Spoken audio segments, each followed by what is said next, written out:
Nyaradzayi is an extraordinary human rights attorney from Zimbabwe.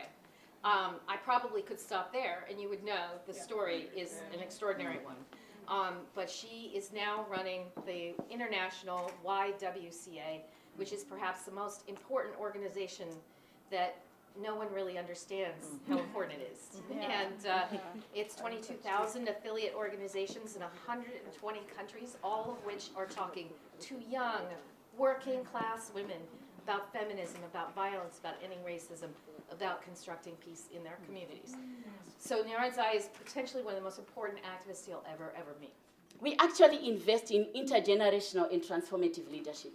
That if today we have 860 million young women, 860 million heartbeats, they are leaders who are passionate, they are professionals, they are experts. The YWCA seeks to transform the individual women's experience to be a leader.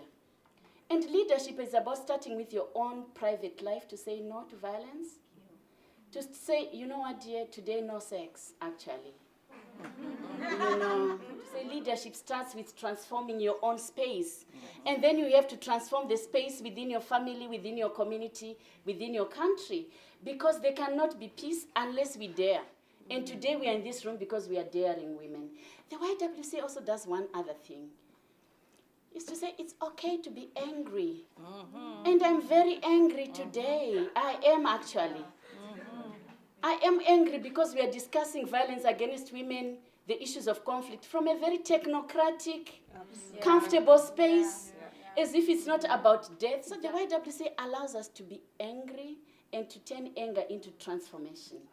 So the YWCAs across the world provide practical, community-based services and uses the evidence from that service to unleash the transformation. We actually need to be shaping the narrative. And that narrative is our narrative. We are the majority of the population in many countries. And that narrative is about women's human rights.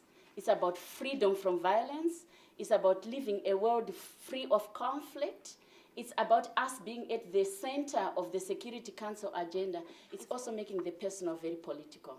I am a Zimbabwean woman. I was born during the war. I lived all my life in crisis. I worked in the United Nations, just being at the center of where it hurts most. I lead a global movement of 25 million women and girls. Just want to end with a little Zimbabwe story. My mother died, and it was in the middle of that crisis. We reached out to the YWCA to get the support that I needed and other organizations. I looked at this woman who had raised the 14 of us, the 11 others died in between, in war situation. I looked at this woman who had buried 3 of her own children due to HIV in a conflict-related context. I just said, another narrative is possible, because that's what we do as women, is to turn the personal into the political. I believe we have the power. We have the power to change our narrative. We invest our own knowledge, we invest our own resources, we invest our own treasures for our own liberation. And lastly, it's about resources. I'm tired, I'm fed up, I'm angry with the unacceptable discourse that the world is no money. When the world needs money for a helicopter to get off one guy from Libya or wherever, the money is there. But when we need money to sew a woman's vagina which has been raped, the money is not there. What a contradiction. So I don't believe that the world has no money. I believe that the narrative is wrong. Questions which are put to women in leadership are very different from questions that are put to men in leadership. And so for the women that are there, we need to support them. They have to get connected with the communities much more. But we need to say, it's not enough to have the numbers that we have.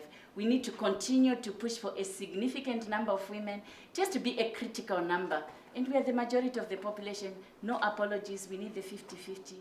And the narrative has to be a feminist narrative, promoting women's rights, protecting women's rights, investing in intergenerational leadership, and investing in enabling us to be who we are, because we are the world and we are global citizens.